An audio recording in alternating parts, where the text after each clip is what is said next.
Hey, hello, my friends, and welcome back to another episode of CWK Live. I'm your host, Dan Zare, delighted to talk Star Wars with each and every one of you. Minta can't make it tonight, but she'll try next week. May the Force with you, Minta. Thanks so much for checking in. We'll save you a spot for next week. Again, I'm your host, Dan Zare. So excited to talk Star Wars with each of you. What a great way to start off the week, talking Star Wars with my favorite Star Wars people. And here we are. It's a Monday, April 22nd. We've only got a couple of episodes of The Bad Batch left, and we've got a lot of fun things to talk about. Mary is here. Happy Monday, everyone. Mary, happy Monday to you. Brian, this is the Monday, CWK Monday. Great to have you back on the show, Brian. Hello, Adam. Hello, my friends, said in your best Hondo impersonation. Hello, my friends. That's more like Watto. I'll work on it. Darren, welcome to you and to everyone. And Jason, hello there. You know the drill. If you happen to be on the show this right now and you have a Twitter account, please retweet and share this post and let everybody know that you're watching. If you're on Facebook, please tag a friend or post it to your feed and say, join us on CWK Live. And I apologize if you're watching this on YouTube. I accidentally set it up where I couldn't make comments for just this week, and I tried to undo it, but it wouldn't let me, so I apologize. If you want to make a comment, you can certainly post it in the CWK Cafe or on Coffee with Kenobi on Facebook. So again, I apologize for that. That won't happen again. I hope. It was a mistake, so hopefully it won't happen again. Robert just made it. Hello, everyone. Robert, great to see you. Look, I promised we got a big show, and we do. We're going to have your top 5 moments from Star Wars The Bad Batch into the Breach, Aurebesh lessons, and finally, a return to Star Wars news and what else is brewing in the world of Star Wars this week. Hey, let's check it out.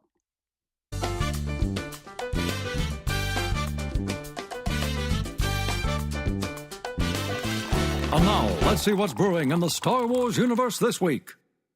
All right, so this was announced last week. I didn't get a chance to share it on the show, but if you are a Fortnite fan or if you have children or friends who love Fortnite, Fortnite is coming back to Star Wars on May the 3rd. Probably not a big surprise if you are a big fan of Fortnite. They're always right on the cutting edge of whatever is popular and trendy and exciting in the world of entertainment and pop culture. And they've had many Star Wars things on in the past, Mandalorian, Ahsoka. They always do great stuff on around May the 4th weekend. So get ready. And I'm hoping if I can get Mason away from his busy schedule, and he is pretty busy, baseball and all kinds of fun things. So we say hello, Mason. Mason, of course, can be found every week as we talk about the Bad Batch on Coffee with Kenobi. But he also loves to play Fortnite. So I'm going to get him to share with us, hopefully, about what this Fortnite update is going to be. And after it comes out, what it actually means. On July 3rd, we've got a new comic book series coming out, Star Wars Inquisitors. You can see by that spectacular cover, there is a new threat to the Empire and the Inquisitors, and the Grand Inquisitor and his peers, probably they wouldn't use the word peers, they are investigating. If you have the attention of Darth Vader and you're a Jedi during this period in Star Wars' history, not good for you. So we'll see how this goes. And with the Inquisitors, as we saw with Rise of the Red Blade by Delilah Dawson and other great things featuring the Inquisitors, they're fascinating. They're almost like hyenas, and they do some infighting.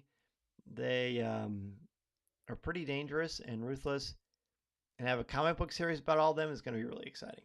So be on the lookout for that. Now let's go ahead and jump into some merchandise. This was announced today on Hasbro. They sent this over. Pre-orders are tomorrow, April 23rd at 1 o'clock p.m. Eastern Time for the Vintage Collection, which again is the classic 3 and 3/4 inch line.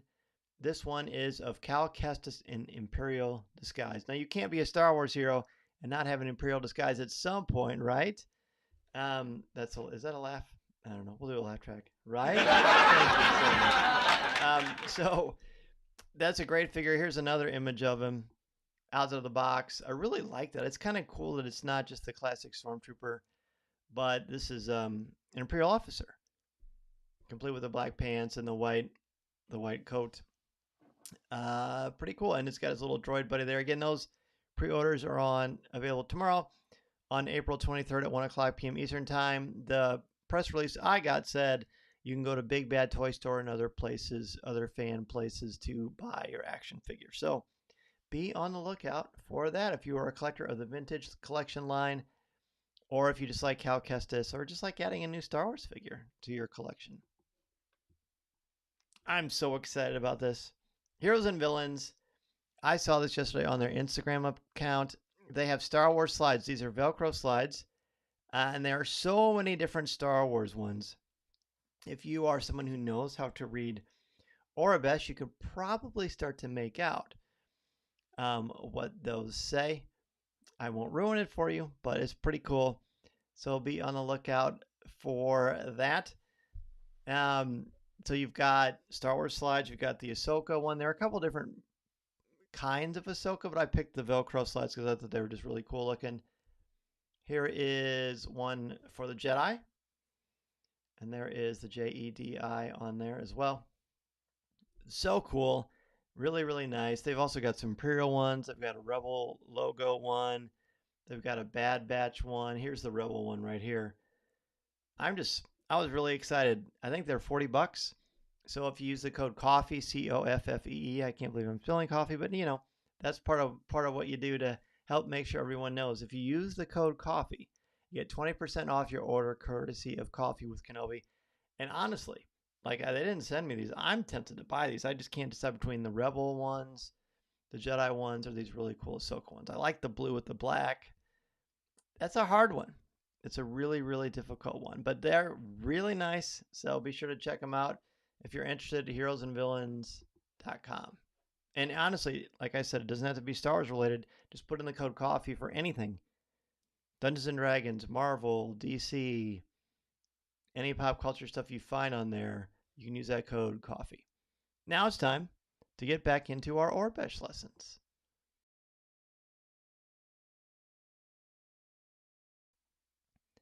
Okay, Aurebesh lessons this week. Last week, we ended up with U. So, of course, after U is V. And this is where they get a little bit confusing. There's a close-up of the alphabet if you want to review things. Hey, there's me in this tiny circle. So there's your A, your B, C, D, E, F, G, H. We got them all the way across the top. Probably those are the ones you are the most adept with. Then you've got, well, I'm just going to fast forward along here. But there's an overview of everything for you. Here we are. So again, there's our A. The most common one. I'm getting to a point. I don't know about you, but when I see something Aurebesh and I see that A, I still have that immediate reaction of, oh, there's a K. And then I click and it goes right to A in my brain. It's taking a long time. Now, you can't undo your entire life of seeing that symbol and thinking, oh, this is an A. Maybe you can't. Maybe you're just able to delineate that in your headspace. I'm not yet, but I'm trying. And I got to say, as I've said a few times, it's so rewarding when you get these Aurebesh things like on those slides I just showed a little bit ago, and you start to decipher them without having to look at a card or to translate them online. It's cool. I'm a fan. There's your B. I'm just going to slide through these really, really quickly. What are some things? Please post in the comments if you're someone who's been doing this, you feel like you're learning the different letters of Aurebesh. What is working the best for you? As I've said many times, for me, it's writing it over and over and over again. Yes, you can look at them. For some people, that works. I try to write my name in Aurebesh, try to write other things in Aurebesh. That works really, really well too. But the best thing is just whatever you do it consistently. There's the K. There's our L. The L and the J sometimes confuse me a little bit because you can see they're a little bit similar. Well, not really. Again, I always think of the J as like a Lego hand. There's your L. The M is the muscle. Looks like someone's flexing a muscle. There's the N, which the N is a really cool looking letter because it reminds me, for some reason when I see that, it makes me think of a D. I don't know why, but it's not. It's that little curve and then an upside down V, and that's your N. The O is pretty close to the real letter. The P is pretty newish. It looks like somebody's trying to pinch you, and that's how I remember the P.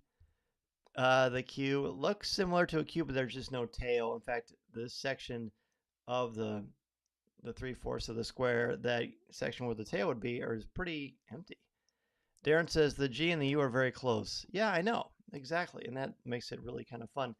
The R and the D are also incredibly close too, except for that little line. There's the S. The S and the T are similar, but the S is like a diagonal to the right down arrow, whereas the T just goes straight down. And then new this week is the U. Now the U pretty much looks like a U.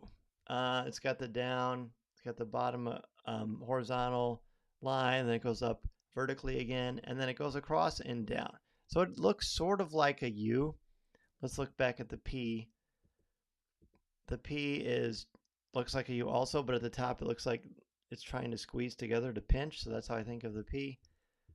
And then the U just is, I don't know. I think hopefully this makes sense. When I look at this U, it's just a really fascinating symbol. Some kind of affect me more from a design perspective than others, but I find this U to be really compelling, really fascinating. I don't know. It looks like, it kind of reminds me of an old Kiss concert T-shirt I had back in the early '90s, and that was one of the symbols on there, and it really looks like that to me.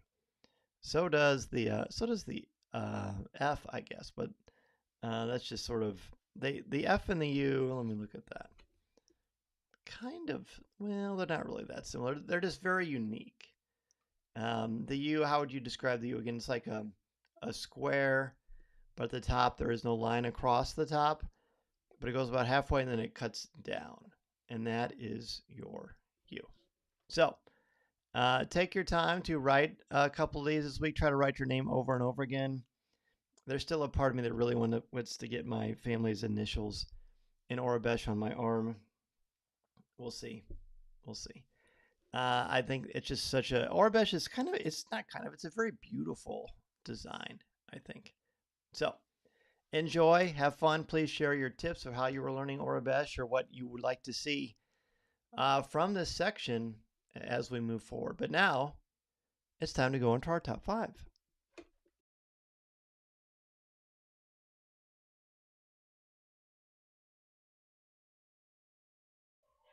Tonight's top 5 is your Star Wars The Bad Batch top 5s from Into the Breach. I talked at great length last week on Coffee with Kenobi about what Into the Breach means. It's from Henry V, Act 3, Scene 1, the St. Crispin's Day speech, which basically means, hey, let's get everybody fired up and excited because we're going to go into the enemy's base, into the enemy territory. And that is exactly the plan for Into the Breach, to get the location of where Tantus is so they can rescue Omega, of course. All right, let's take a look at your top 5s. Number 5 for me is McQuarrie-esque, and I should have spelled esque, E-S-Q-U-E, now that I look at it, so don't tell my English teacher.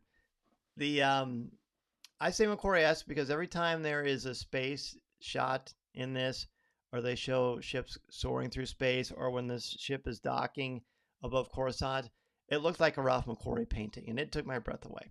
It was beautiful. It reminds me of those wonderful 1970s designs that McQuarrie did, as well as other artists working on Star Wars, Battlestar Galactica, some Flash Gordon stuff, what have you. But it was really, I feel like they really outdid themselves with the art design in this episode, the space sequences, so that's why I picked McQuarrie-esque for my number 5. Adam's 5, you can take the man out of the Empire, but you cannot take the Empire out of the man Rampart. Boy, he is just he's a treat in this episode, isn't he? He is a lot of fun. Robert's number 5, the ominous opening music. Have you noticed, Robert and friends, that every week this opening music, whatever it is, whatever the design, so the ambient noise calls for, they are really nailing it for us and really making it quite sinister and amazing. 5 for Darren, another great episode moving along the story. Yes, we are moving all the pieces in place for what should be an amazing finale. Number 5 for Jason. The aerial shot of the research building on Tantus, followed by the overhead shot of the vault room where the children are being held. Wasn't that a great one, Jason? We talked about that on Coffee with Kenobi this week. You got those 3 circles from above. We can see the base and the forest, and they go inside, and you're inside the vault itself, and it's those same 3 circles themselves. Mary's 5, Rampart pushing back on the uniform and arguing for basically his rank and his status. I enjoyed that too. Number 5 for Brian, Echo, a stolen shuttle is the best I could do on short notice. I love Echo. I just love Echo. I wish we could get Echo action figures and plush and life-size statues. No, just kidding. But I love Echo. He's one of my favorites. I wish we could see him more. And I'm pretty sure I'll talk about that pretty soon. I actually did a lot in Coffee with Kenobi this week. All right, number 4 for me. Rampart's bluster. Let's see. Adam had mentioned Rampart earlier, as did Mary. I love Rampart in this episode so much. He's a little arrogant. He pushes back, as Mary says, with his uniform. But he also shows moments of great fear and real humanity. He's certain they're going to be blown out of the sky at the end of the episode. And just made him kind of human. And it's sort of relatable to a degree. I mean, not a huge degree. The accent, of course, is tremendous. Him kind of popping his jersey, as they say, when he gets all dressed up and he's got his proper insignia for his designation in the Empire and his hair is all slicked over. I just loved him. He was great. I don't know if he realized what a comedic foil he would be, but I wouldn't have expected that, but he's really, really effective and well done. Well done, Bad Batch team. 4 for Darren, Rampart complaining about it being a captain's uniform. Again, just love that so much. He's so entertaining. And you also sort of understand it to a degree. You know, he's trying to get a little bit of his dignity back. Jason's for the animation, lighting, and colors in the research building control room. Very well done, and also reminiscent of the control room in the first Death Star, which I loved. Some people didn't love that. I thought that was great. I mean, of course there should be some consistency in the designs of these things. And if we didn't have it, people would probably notice that too. So it makes sense to me that it popped. Adam talks about the phrase overheated Gamorreans, which I also thought was hilarious. Mary's next one, Echo taking the lead in the mission to get the data they need. He's an MVP in this one, honestly. Number 4 for Brian, Rampart. Do you think I'm lying? Wrecker/Crosshair. Yeah and yes at the exact same time. I love that too, Brian. That was very entertaining. Number 4 for Robert. The animation is as realistic in its small details as live action. Example, the scene with Rampart and Hunter. Rampart in the background goes out of focus when Hunter is speaking and vice versa.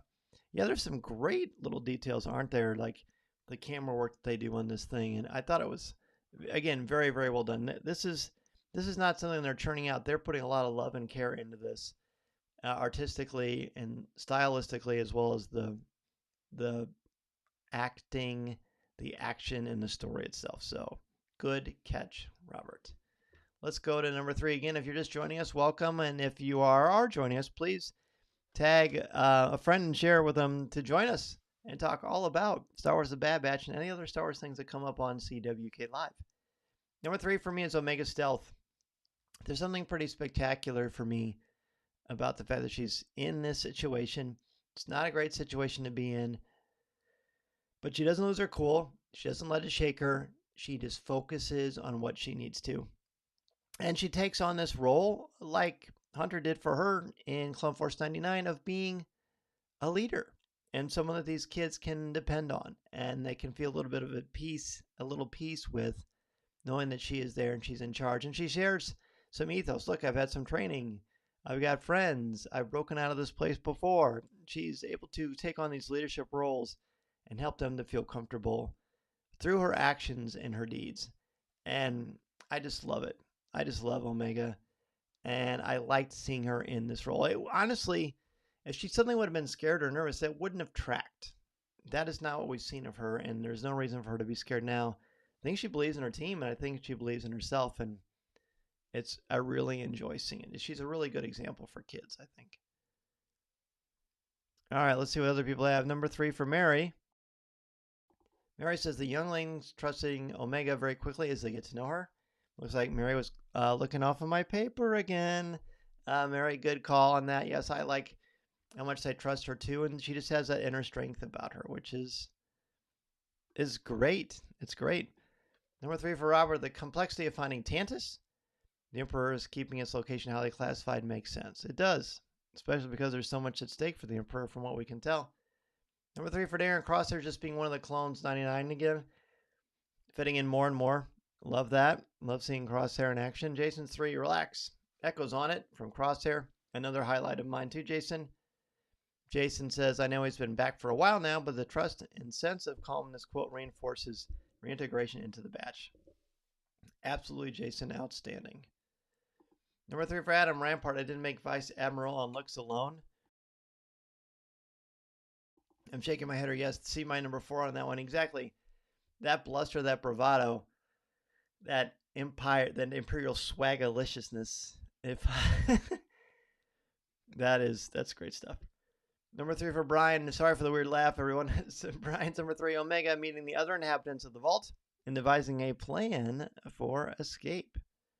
Again, they are focused, whether they are together or separate, because that training doesn't just turn off, and they're ready to go, which is fantastic. Okay, let's go into number 2. Actually, before we go into number 2, I'm going to pause for a second. Let's do a clip right now of this week's CWK Pro. We were really excited about this. And Tyler Pompa, a great friend of the show, who joins us sometimes on the live show, he reached out and he was pretty excited because he loves X-Men 97. If you were a fan of the classic X-Men series in the 90s, the animated series, then you were really thrilled when X-Men 97 was announced on Disney Plus. And I wasn't going to watch it. Honestly, I just like, okay, whatever. I didn't really like it in the 90s. But I appreciated that they did it. Corey and Tom loved it. They swore that I would like it and would see it. So I liked it. And I said, all right. And we all agreed, let's review this on CWK Pro. Or if you're not sure what CWK Pro is, it's a weekly exclusive podcast, which is an audio or a video podcast, depending on what level you want to be a member of the CWK Alliance. And you get access to over 300 podcasts, videos about Star Wars and all kinds of pop culture, behind the scenes, a lot of great stuff. So here's a clip, if you're curious to hear more about it, of Corey, Tom, and I looking at the first 2 episodes of X-Men 97, episodes 1 and 2. Saturday mornings, 10 or 10:30, it came on. I was there. I was locked in. And they actually also had like a Spider-Man 90s cartoon as well they would like back to back them. Yes. For a while they would do that, and I think even after that was either before that or after that was Power Rangers when it first came out. So that was a really fresh, lineup of TV shows in the 90s. And I mean, as a young 10-year-old, I was just coming into my own. I had gotten some early comics that were my first comic that I ever had was a Ghostbuster comic, and then got into superheroes. And just right as that was all kicking off, this show came out, and the 90s X-Men came along. But wow, this has reinvigorated my faith in Marvel. And you know what? I'm just going to say this. I saw today Kevin Feige's name up on the credits, which there's no surprise to that. But it kind of made me feel like I wonder if the X-Men has been a little boost in the creativity in that department. We've got some new characters to play with. We've got some new stories to play with. People love them. They took some time to revamp things, and we saw some hints to the future of the X-Men at the end of the Marvels. But now we've got this animated series, and let's just dive into it, gentlemen. Sure. I just want to talk really briefly about, well, I guess actually we'll just kind of get to that organically. Let's spend a few minutes on each of the episodes.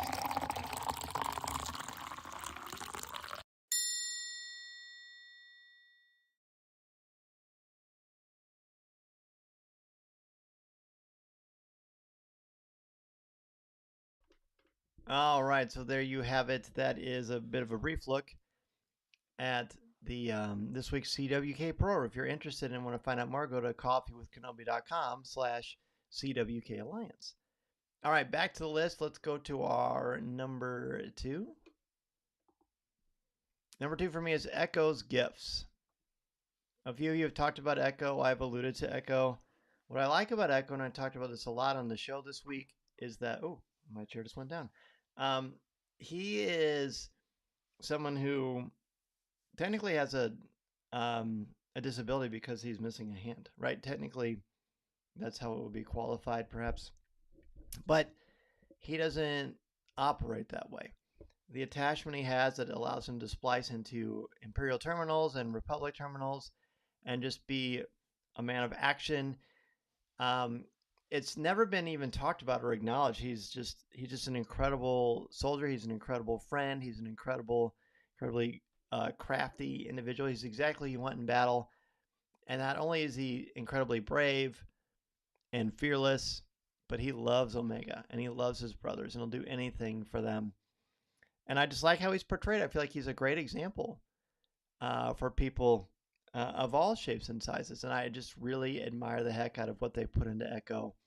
He's a very empowering person for people with different abilities. And I just think that's quite profound and really it's fantastic. So kudos to Disney and Lucasfilm for doing that. And again, it's never been portrayed that way. It's just something that I noticed recently, and I'm like, this is great. This is great that he does this. I mean, of course it makes sense, but I just really like it a lot. All right, let's see what other people have for number 2. Adam's number 2, Lieutenant. Where's your captain? Wrecker captaining. Adam, I love that too. I almost made one of mine Wrecker's humor because I do it every week, but I really like that as well. That was just so great. Mary's 2, the final scene with the batch attaching to the bottom of the ship heading to Tantus. Whew, that was quite a tense thing, wasn't it? Darren's 2, the batch heading to Tantus with Rampart at the very end. Very exciting stuff. Number 2 for Robert. Rampart as a character, his disdain for wearing a captain's uniform and slipping right back into his haughty attitude when impersonating an Imperial officer. That's Rampart for you. He's a scene stealer. In this one, Jason's 2, the batch's unwavering determination to find Tantus and rescue their sisters and brothers. Also very inspiring. Number 2 for Brian, Rampart back on center stage with his confidence, arrogance, and shiny new Imperial uniform. I'm glad so many people enjoyed the Rampart aspect of this too, because I really found it to be entertaining, and also it kind of makes him endearing, to be honest, now that I think about it. And I think that's important because it's more thrilling even if you're just a little bit invested in him. It makes a big difference. All right, let's go to our number 1 sequence from Into the Breach. The spectacular ending. Spectacular. Let's see. Several of you brought it up. Darren brought it up. Mary brought it up. Others of you brought it up either here or online. The end of this, when like I said this on the show, when I watched this the first time, I was so nervous. Like I think I was like almost sweating. I was so nervous seeing them break through. And hey, what about those proximity warnings and mines? And they're inching up to it, and they're about to go to light speed. And Hunter says, "I'm not going to wait." And Rampart's screaming, "We're going to get blown out of the sky." And they turn upside down. Just as they hook up, they zip to light speed, and it goes to black. Boom. What a gutsy storytelling fashion that was. I just was so happy. So happy to see that. Because you're on the edge of your seat and you know you've got to wait a week, and it's like you don't even get a chance to exhale because you're like, because you have to wait until next week to see what's going to happen. I just love the ending. You know me, I love an ending where I have to think. I don't have all the answers, and I have to wait. They leave me waiting, wanting more, and that's what you want, isn't it? That's exactly what you want. It's just classic Star Wars all the way back to 1980, when at the end you want to see if Han's going to get rescued, and the credits roll, and you got to wait 3 years. Well, here we only have to wait a week, but what a fantastic ending. Let's see what everybody else has for their number 1. Number 1 for Mary. Omega's last scene with her escape plan formulating in her mind. Her facial expression tells everything we need to know about her determination. Boy, is it intense. Number 1 for Adam. The split-second hookup as the proxy sensors go offline and the science vessel jumps to hyperspace. Just, again, fantastic. Absolutely fantastic ending.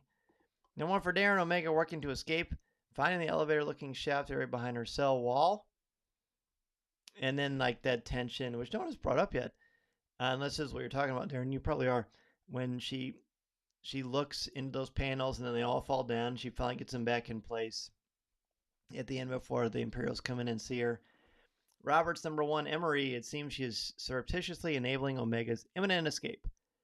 I can't imagine Emery, knowing Omega's savviness and training, not to mention the fact that she had escaped before, would have ignorantly turned her back towards Omega while leaving her medical tools out in the open, or allowed the specimens to intermingle with one another. Now, Robert, that's a good point. That could be a little clue. Like that. Jason's number 1. The contrast between Rampart losing his composure and the batch staying cool and collected. When they had to pivot their plans, and the similar contrast between the lack of hope among the imprisoned, force-sensitive children and Omega's unwavering confidence and optimism. Unwavering is a very good way to describe that. Number 1 for Brian, the roller coaster suspense throughout the episode, culminating in the very last second episode of Phew, when they attached that transport. I'm telling you, I put that up as one of the better cliffhanger endings that we've seen in a long time. It just really takes your breath away. And I said it loud, oh, when I was watching it, because I didn't want it to end. I wanted to see what was going to happen right away. Fortunately, we're going to get to in just a couple of days. So thank you, everybody, for sharing your thoughts on Into the Breach. Next week, of course, we're going to talk about the penultimate episode, the second and last episode of not only Season 3, but of The Bad Batch. Your top 5 moments from The Bad Batch Flash Strike. Buckle up. Buckle up, friends. It's really a fun one. Jason wants to know, I wonder what the Batch is going to do with Rampart once they arrive on Tantus. Hopefully it will include watching their backs. That guy is trouble. Yeah, I guess difficult to see the future is, right? So now let's take a look at let's take a look and ask that host that babbles over his words, Dan Z.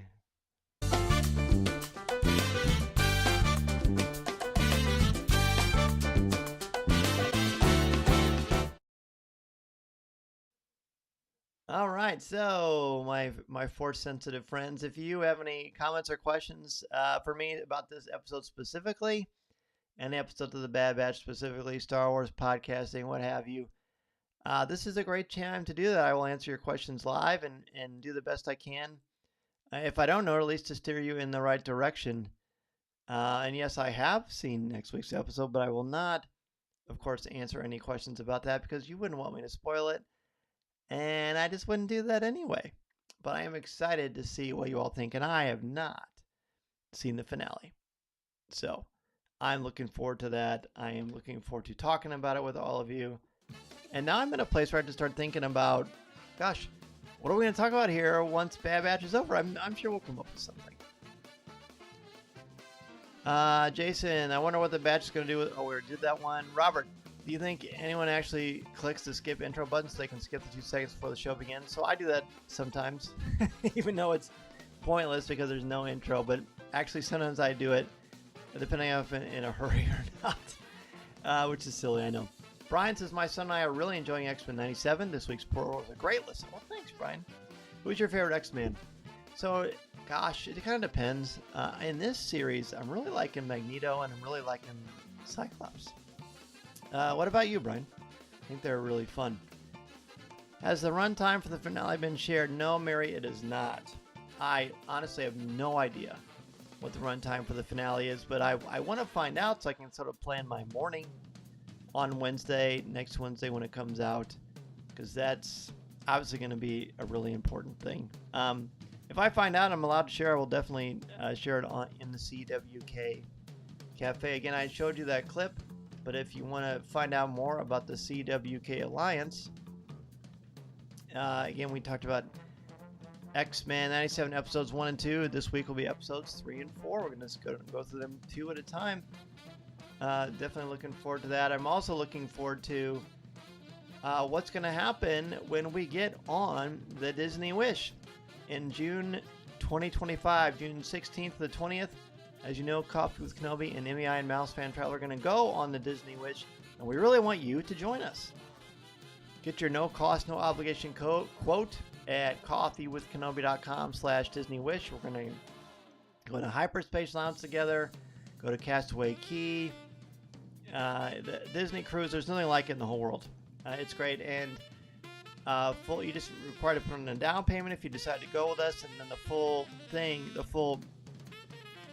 payment isn't due till March of next year. So you can pay as you go. But either way, you can get a no-cost, no-obligation quote at coffeewithkenobi.com/DisneyWish. Several of you have signed up, so I would encourage you to do so before you don't get a chance to. Do I have tickets for the Phantom Menace anniversary screening coming up? You know, Nick, I don't yet. Just because my son's baseball schedule is so malleable. It changes all the time. But I want to, and we are going to go see Rogue One this Saturday night in Peoria, Illinois, so I'm looking forward to that. What about you, Nick? Brian says, Cyclops has been my favorite since the original series. Totally loved the first episode when he rocked it. Boy, they really modified his powers, so we talked about it before this week. He was fun. You know what else is fun is talking about Star Wars each and every week with all of you. I am your host, Dan Zare, and I had so much fun talking with all of you. I certainly learned a lot this week on CWK Live, and I hope you did too, with all of us chatting Star Wars, having such a great time, and we always do. Thank you so much for your support, for telling people about this show, and for just being a great Star Wars fan and ambassador for our community. I thank you so much, and I will see you next time. This is the live podcast you're looking for. Thanks so much, everybody, and the stars light your way.